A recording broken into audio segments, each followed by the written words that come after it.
Falando da ressurreição geral, vamos ver algo aqui. Agora, olha isso aqui, olha que maravilha. Todos nós sabemos que a segunda morte é o lago de fogo.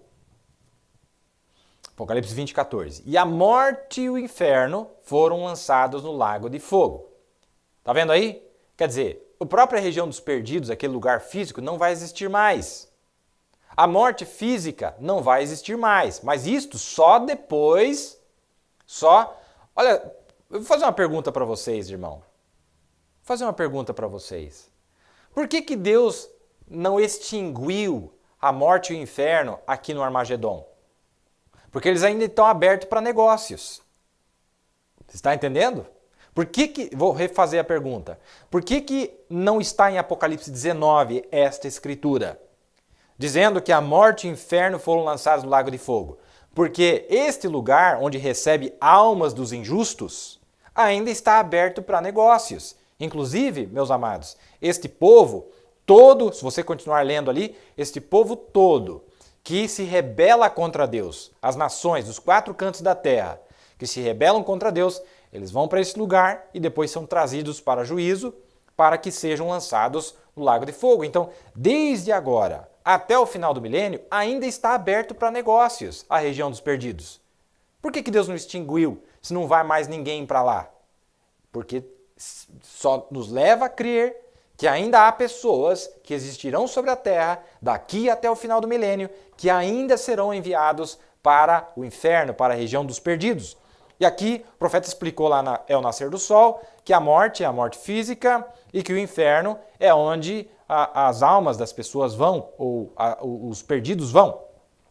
Então aqui em Apocalipse 20, 14, e a morte e o inferno foram lançados no lago de fogo. Esta é a segunda morte. Evidentemente isso significa que todos aqueles que estavam lá dentro foram lançados no lago de fogo, naquele momento. Isso aí é só lá no juízo do trono branco.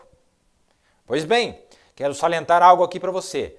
Não há dúvida de que isto fará as pessoas comentarem sobre a minha estranha doutrina, mas eu permaneço aqui sobre a autoridade da palavra de Deus e nego que o incrédulo vá para o inferno eterno e queime lá eternamente. Em primeiro lugar, o inferno, ou o lago de fogo, ou como você queira chamá-lo, não é eterno. Como pode ser se ele teve um princípio? Em Mateus 25, 41 diz que o fogo eterno, entre aspas, foi preparado para o diabo e seus anjos. Ora, se ele foi preparado, então não foi sem princípio. Se ele teve princípio, então não pode ser eterno. Evidentemente, você poderia tropeçar sobre a ideia da palavra eterno, mas esta palavra significa de séculos a séculos.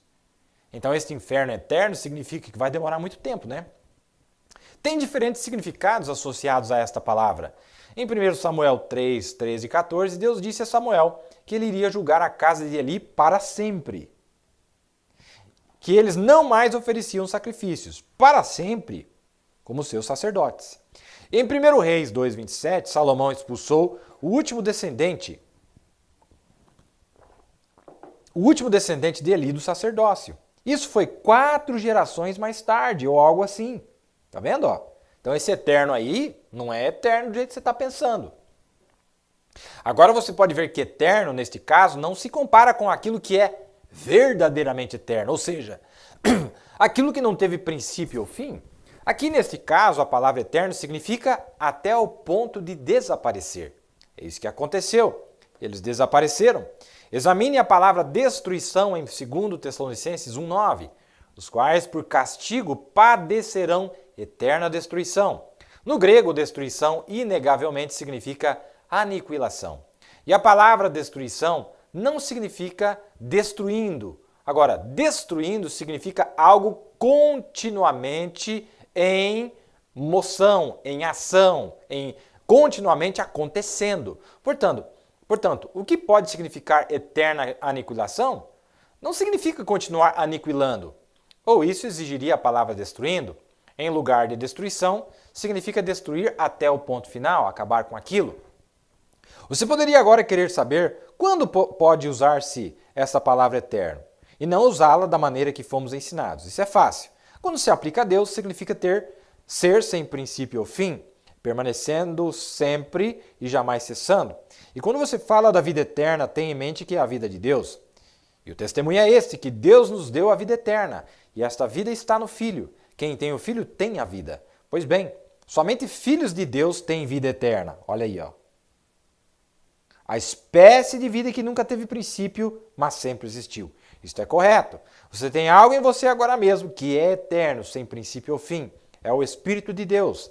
É uma parte do próprio Deus. É a vida de Deus. Ora, se um pecador vai para o inferno para depois sofrer, da mesma maneira que você vai para o céu para gozar o céu, então ele já tem a mesma espécie de vida que você tem? Bem, pode haver então aqueles que digam que vida eterna significa o bem-estar dos filhos de Deus. É o bem-estar e satisfação deles que está em jogo. Por outro lado, o pecador vai para o seu castigo, de forma que podemos reduzir a segunda morte a uma questão de castigo e lugar. Vida eterna significa céu. E castigo eterno significa inferno. Você se surpreenderia com homens que foram exaltados ao nível, né, como teólogos que criam nisso. Mas você sabe o que isso faz? Torna a vida eterna uma questão de geografia em vez de uma pessoa. Vida eterna é Deus, o Senhor Jesus Cristo. Como alguém pode crer em tal coisa, que vida eterna seja uma questão de lugar? É mais do que eu posso entender. Pensar nisso me deixa desconcertado? Não, Senhor. Só há uma espécie de vida eterna? Deus a tem. Se temos Deus, temos a vida eterna nele e através dele. Portanto, veja você, essa palavra eterno ou perpétuo pode ser aplicada de várias maneiras, mas quando se aplica a Deus, sendo ele o que é, tem só um significado, é a duração de Deus. Você não pode aplicá-la assim para mais nenhuma outra coisa. Somente Deus é eterno e porque ele vive, vivemos com ele. Agora, não deixe ninguém lhe dizer que eu não creio num lago de fogo e em castigo. Eu creio, eu não sei quanto tempo durará, mas finalmente será eliminado. Em Apocalipse 21:8 diz que aqueles pecadores mencionados terão a sua parte no lago de fogo. Mas a verdadeira interpretação da palavra parte não é parte, mas sim tempo. Aí está.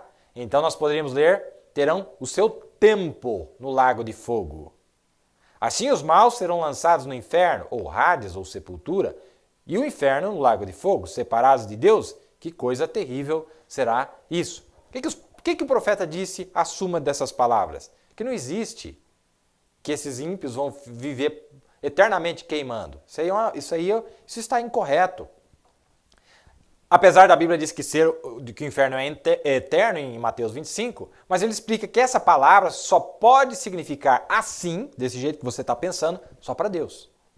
Quando se usa essa palavra eterno para qualquer outra coisa, significa de séculos em séculos. Pode ser que demore 100 bilhões. Olha o que ele vai dizer aqui. Deixa o profeta falar, não eu. Agora lembre-se, não estou dizendo que não há um inferno que queima. Há um inferno que queima fogo e enxofre, onde o fogo nunca apaga e o bicho nunca morre. De fogo e enxofre, uma punição. Pode ser que dure 100 bilhões de anos. Mas tem que ter um fim, pois o inferno foi criado para o diabo e seus anjos. Então o inferno, o sofrimento não é eterno. O sofrimento foi trazido por causa do pecado, e o pecado introduziu o sofrimento, e quando o pecado estiver terminado, o sofrimento terá de terminar também. E haverá um tempo onde os pecadores que nunca aceitaram a Cristo, depois deles terem sido punidos talvez por 100 bilhões de anos, não sei, talvez por 10 centenas de bilhões de anos, não posso dizer, mas terá de chegar a um fim em algum tempo, porque não é eterno. Então a Bíblia usou em Mateus 25 que é eterno para denotar que vai ser uma eternidade, mas uma eternidade com fim.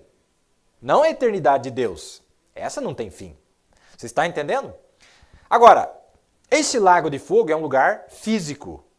Lugar físico, onde as pessoas serão lançadas lá dentro, onde Satanás será lançado lá dentro. É um lugar real. Você pode encostar nele, ele existe, não é uma imaginação, não é um sonho, não é um pesadelo, é um lugar real. Esse lugar existe e vai existir por talvez 100 bilhões de anos, centenas de bilhões de anos, mas também chegará ao seu fim. Então, quando estes ímpios forem ressuscitados, é para lá que eles serão levados. Eles serão soltos, aliás, serão ressuscitados apenas para serem introduzidos no lago de fogo. Satanás não. Satanás é solto mais uma vez para possuir os povos das nações e ele lutará mais uma vez contra Cristo, contra Deus, mas Deus jogará as pragas nele, não é? Mais uma vez, tudo vai se repetir lá naquele período.